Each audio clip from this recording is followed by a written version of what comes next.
Shalom, puji nama Tuhan. Kita berjumpa lagi dalam program Gerakan Membaca Alkitab. Kita sudah ada di hari yang ke-42. Kita akan membaca dari kitab Bilangan pasal 5 dan pasal 6. Sebelum membaca Alkitab, mari berdoa. Ya Tuhan Allah, Bapa di dalam Yesus Kristus, terima kasih karena kehidupan kami selalu ada dalam tangan kasih pimpinan dan pemeliharaan Tuhan. Kami bersyukur, kami diberi kesempatan lagi untuk membaca firman Tuhan dari Alkitab saat ini. Karena itu kami bermohon Engkau perlengkapi kami dengan hikmat sorgawi supaya perkataan-perkataan firman-Mu dapat kami mengerti dan dapat kami pahami untuk terus jadi pegangan dalam kehidupan kami. Karena itu kami menyerahkan untuk pembacaan Alkitab di saat ini dalam tuntunan tangan kasih Tuhan. Dalam nama Yesus kami berdoa. Amin. Saudara-saudara, mari kita ikuti pembacaan dari kitab Bilangan pasal 5 dan pasal 6. Tuhan berfirman kepada Musa, "Perintahkanlah kepada orang Israel supaya semua orang yang sakit kusta, semua orang yang mengeluarkan lelehan, dan semua orang yang najis oleh mayat disuruh meninggalkan tempat perkemahan. Baik laki-laki maupun perempuan, haruslah kau suruh pergi. Keluar tempat perkemahan, haruslah mereka kau suruh pergi, supaya mereka jangan menajiskan tempat perkemahan di mana aku diam di tengah-tengah mereka." Maka orang Israel berbuat demikian. Mereka menyuruh orang-orang itu meninggalkan tempat perkemahan, seperti yang difirmankan Tuhan kepada Musa. Demikianlah diperbuat orang Israel.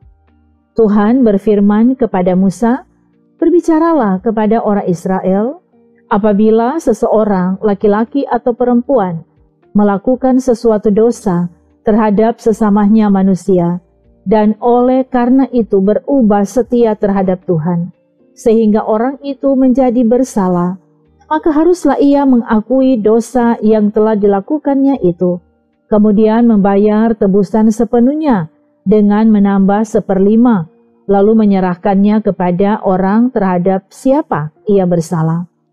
Tetapi apabila orang itu tidak ada kaumnya, kepada siapa dapat dibayar tebusan salah itu, maka tebusan salah yang harus dibayar itu menjadi kepunyaan Tuhan dan adalah bagian imam. Belum terhitung domba jantan pendamaian yang dipakai untuk mengadakan pendamaian bagi orang itu. Dari persembahan-persembahan kudus yang disampaikan orang Israel kepada imam, persembahan khususnya adalah bagian imam. Sedang persembahan-persembahan kudus yang dibawa oleh seseorang adalah bagian orang itu sendiri. Hanya apa yang diserahkannya kepada seorang imam adalah bagian imam itu.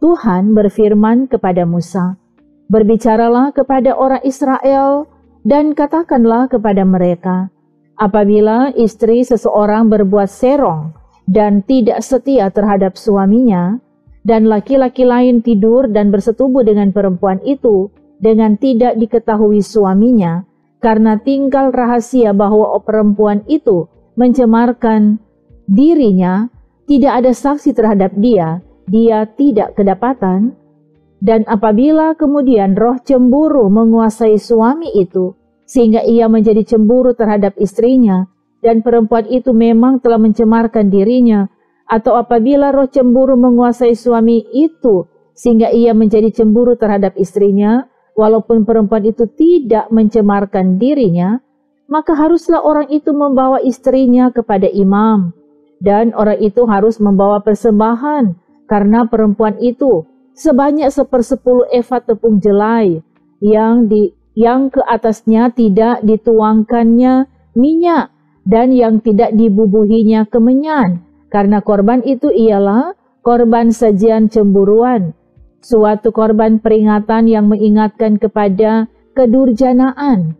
Maka haruslah imam menyuruh perempuan itu mendekat dan menghadapkannya kepada Tuhan.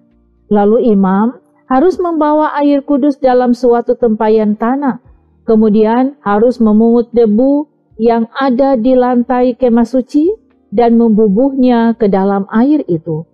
Apabila imam sudah menghadapkan perempuan itu kepada Tuhan, haruslah ia menguraikan rambut perempuan itu, lalu meletakkan korban peringatan, yakni korban sajian cemburuan, ke atas telapak tangan perempuan itu, sedang di tangan imam haruslah ada air pahit yang mendatangkan kutuk.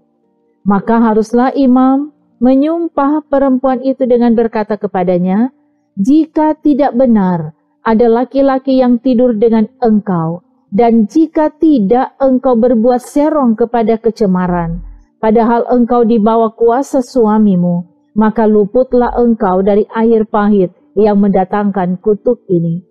Tetapi jika engkau, padahal engkau di bawah kuasa suamimu, berbuat serong dan mencemarkan dirimu oleh karena orang lain dari suamimu sendiri bersetubuh dengan engkau, dalam hal ini haruslah imam menyumpah perempuan itu dengan sumpah kutuk, dan haruslah imam berkata kepada perempuan itu, maka Tuhan kiranya membuat engkau menjadi sumpah kutuk di tengah-tengah bangsamu dengan mengempiskan pahamu dan mengembungkan perutmu.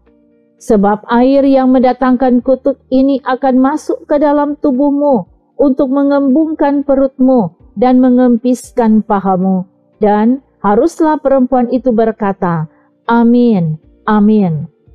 Lalu imam harus menuliskan kutuk itu pada sehelai kertas dan menghapusnya dengan air pahit itu. Dan ia harus memberi perempuan itu minum air pahit yang mendatangkan kutuk itu, dan air itu akan masuk ke dalam badannya dan menyebabkan sakit yang pedih. Maka haruslah imam mengambil korban sajian cemburuan dari tangan perempuan itu, lalu mengunjukkannya ke hadapan Tuhan dan membawanya ke mezbah. Sesudah itu haruslah imam mengambil segenggam dari korban sajian itu sebagai bagian ingat-ingatannya dan membakarnya di atas mezbah, kemudian memberi perempuan itu minum air itu.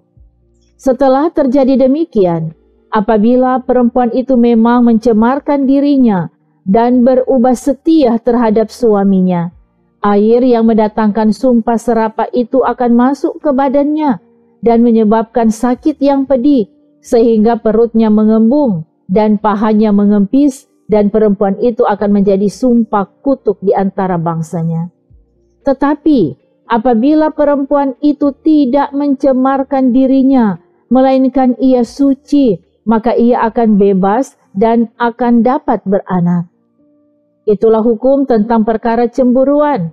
Kalau seorang perempuan telah berbuat serong dan mencemarkan dirinya, padahal ia di bawah kuasa suaminya. Atau kalau roh cemburu menguasai seorang laki-laki sehingga ia cemburu terhadap istrinya, ia harus menghadapkan perempuan itu kepada Tuhan, dan imam harus melaksanakan seluruh hukum ini kepada perempuan itu. Laki-laki itu akan bebas daripada salah, tetapi perempuan itu haruslah menanggung akibat kesalahannya. Tuhan berfirman kepada Musa, "Berbicaralah kepada orang Israel dan katakanlah kepada mereka, apabila seseorang, laki-laki atau perempuan, mengucapkan nasar khusus, yakni nasar orang Nasir, untuk mengkhususkan dirinya bagi Tuhan, maka haruslah ia menjauhkan dirinya dari anggur dan minuman yang memabukkan. Jangan meminum cuka anggur atau cuka minuman yang memabukkan, dan jangan meminum sesuatu minuman yang dibuat dari buah anggur, dan jangan memakan buah anggur, baik yang segar maupun yang kering. Selama waktu kenasirannya, janganlah ia makan sesuatu apapun yang berasal dari pohon anggur, dari bijinya sampai kepada pucuk rantingnya. Selama waktu nasarnya sebagai orang Nasir, janganlah pisau cukur lalu di kepalanya. Sampai genap waktunya ia mengkhususkan dirinya bagi Tuhan. Haruslah ia tetap kudus dan membiarkan rambutnya tumbuh panjang. Selama waktunya ia mengkhususkan dirinya bagi Tuhan, janganlah ia dekat kepada mayat orang. Bahkan apabila mati ayahnya ataupun ibunya, saudaranya laki-laki ataupun saudaranya perempuan, Janganlah ia menajiskan dirinya kepada mereka, sebab tanda kenasiran bagi Allahnya ada di atas kepalanya. Selama waktu kenasirannya ia kudus bagi Tuhan. Tetapi apabila seseorang mati di dekatnya dengan sangat tiba-tiba, sehingga ia menajiskan rambut kenasirannya, maka haruslah ia mencukur rambutnya pada hari pentahirannya, yaitu pada hari yang ke-7 haruslah ia mencukurnya. Pada hari yang ke-8 haruslah ia membawa 2 ekor burung tekukur atau 2 ekor anak burung merpati kepada imam ke pintu kemah pertemuan. Maka haruslah imam mengolah yang seekor menjadi korban penghapus dosa dan yang lain menjadi korban bakaran, dan mengadakan pendamaian bagi dia oleh karena dia telah berdosa dengan berada dekat mayat. Pada hari itu juga ia harus menguduskan kepalanya dan mengkhususkan waktu kenasirannya bagi Tuhan. Ia harus membawa seekor domba jantan berumur 1 tahun menjadi korban penebus salah. Hari-hari yang sudah lewat dianggap batal karena rambut kenasirannya telah menjadi najis. Dan inilah hukum tentang seorang nasir. Apabila waktu kenasirannya genap, ia harus dibawa ke pintu kemah pertemuan. Dan ia harus mempersembahkan sebagai persembahannya kepada Tuhan seekor domba jantan berumur 1 tahun yang tidak bercela untuk korban bakaran, dan seekor domba betina berumur 1 tahun yang tidak bercela untuk korban penghapus dosa, dan seekor domba jantan yang tidak bercela untuk korban keselamatan. Juga sebakul roti yang tidak beragi, yakni roti bundar dari tepung yang terbaik, yang diolah dengan minyak, dan roti tipis yang tidak beragi diolesi dengan minyak, serta dengan korban sajian dan korban-korban curahannya. Lalu haruslah imam membawa semuanya itu ke hadapan Tuhan, dan mengolah korban penghapus dosa dan korban bakarannya. Domba jantan itu haruslah diolahnya sebagai korban keselamatan bagi Tuhan, beserta sebakul roti yang tidak beragi itu. Juga haruslah imam mengolah korban sajian dan korban curahannya. Maka haruslah orang nasir itu mencukur rambut kenasirannya di depan pintu kemah pertemuan, lalu mengambil rambut kenasirannya itu dan melemparkannya ke dalam api yang di bawah korban keselamatan.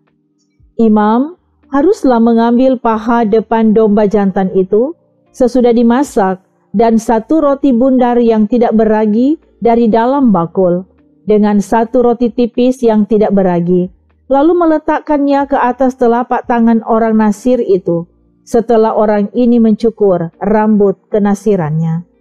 Kemudian haruslah imam menunjukkan semuanya itu ke hadapan Tuhan sebagai persembahan unjukan.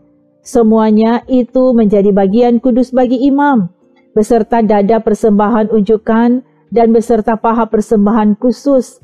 Sesudah itu barulah boleh orang nasir itu minum anggur.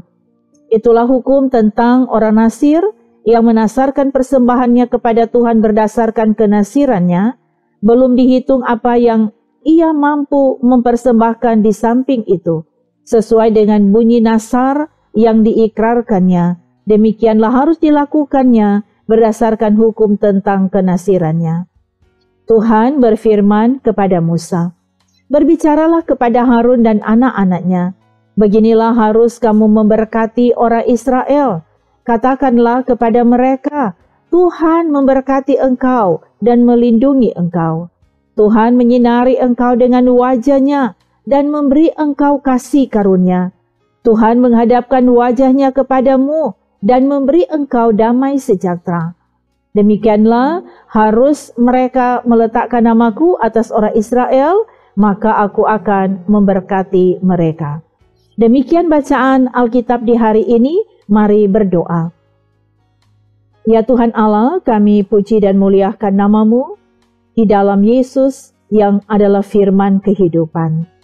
Bersyukur kami boleh diberi kesempatan membaca firman Tuhan dari Alkitab di hari ini.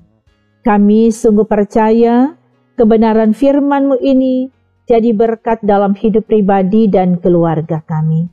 Dan ajarkan terus kepada kami untuk tetap setia membaca firman Tuhan dari Alkitab, dan diberkati semua yang mengikuti pelayanan ini dalam kehidupan pribadi keluarga dan dalam setiap upaya kerja yang dilakukan. Tuhan buat berhasil, upaya studi yang dilakukan Tuhan buat berhasil, tetapi juga dalam segala hal Tuhan turut bekerja untuk mendatangkan kebaikan. Karena itu kami menyerahkan kehidupan kami semua ke dalam tangan pengasihan Tuhan. Di dalam nama Yesus kami berdoa. Haleluya. Amin.